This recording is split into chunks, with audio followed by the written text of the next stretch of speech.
Miguel and Holly and the Hits 961 Facebook page for Queen City Confessions. Now, if you want to submit yours, just text the word hits along with your confession and send it to 96893, where we will keep you anonymous.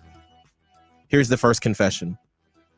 I don't know if I was dreaming or if this is reality, but I feel like I woke up in the middle of the night and saw my boyfriend swiping through Tinder on his phone.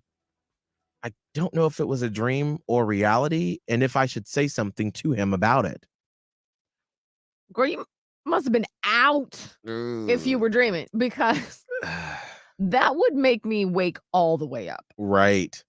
I Because I don't know. Because if Are you you in just denial? ask Like, are this we in- person, like they're not gonna say, yeah, I was on Obviously. Tinder. Obviously, you can't just ask, because they will tell you that you're insane. That's the definition of the gaslighting that'll happen. But like, how do you not?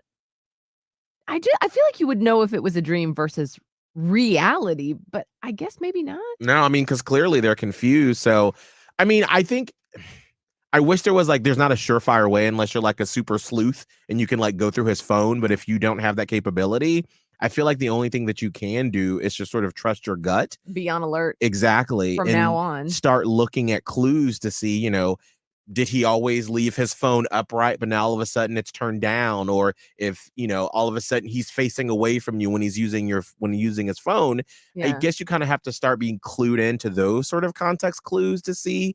Right. Because I don't feel like in the history of time, if you approach someone and say, are you cheating, that someone has said yes. Never. No, not on the first go around. No, right. You have to come with evidence and be like, here is the proof. Yeah. Oh, I'm sorry, though. That's awful. Well, let's throw this out there just to see. Has anyone ever admitted first time asking, are you cheating? And they said yes. Because I don't think that's ever happened in the history of time. Agreed. Call us up 1-844-HITS-961. 1-844-448-7961 or text hits in your message to 96893. Here's another Queen City confession. I just got passed up on a job that I'm more qualified for by the person that I had been training to be my cover while I'm on vacation, because he's been at the company for a couple of months longer than me and they went by tenure. It's so frustrating. Yeah, that's not fair at all. No, especially when you're more qualified. Is it time to look for a new job at that point, or what do you do? I think you start looking. Yeah. Listen. I don't know what the field is, because, right.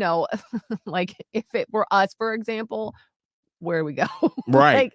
And it might be the same for you, but if it's a field there that you could potentially move somewhere else to another building or something, might be time. And like the last confession, I think now you start keeping your eyes open and you're like, all right, what are some other opportunities out there? I'm not actively looking, but just start passively looking. Yes. If they don't see the qualifications in you and don't believe in you, now it's time to start looking. Yes. Here's the last Queen City confession. I was at my best friend's wedding this weekend. During the reception, I was in the bathroom in a stall. Two people came in and they were clearly very drunk. They were talking about me and saying that the only reason I was the maid of honor is because my best friend, the bride, knows I have money and I'm a control freak. And so I would plan and pay for a lot of things. I don't know if I should say something to my friend, the bride. Oh my goodness. What do you do? I mean, it's kind of like the first one. Wait, you think your friend, let's just say, let's put on the what if bubble. This is true. Right. You're just going to go up to your friend and be like, hey, did you only want me as maid of honor because I have a lot of money and I get stuff done? I don't think she's going to be like, yep. Yeah, that's about right. It. So you might have to, again, do some investigative digging, but they could also be sour grapes. True, because we don't know, because you didn't say if they were left out of the wedding party and they're just jealous, because people that are jealous will talk crap. Yes, and especially at a wedding, someone always got something to say. Absolutely. I would be a little less worried about this one and trust your relationship with the bride if you know that to be good and solid. And maybe this is just little hens gossiping. Yeah. Or if you really feel like that might be a situation, pay attention to clues. What have you overheard someone saying about you before? They didn't know that you could hear what they were saying. Oh, that's the worst. Call us up 1-844-HIT-961. 1-844-448-7961 or text HITS and your message to 96893.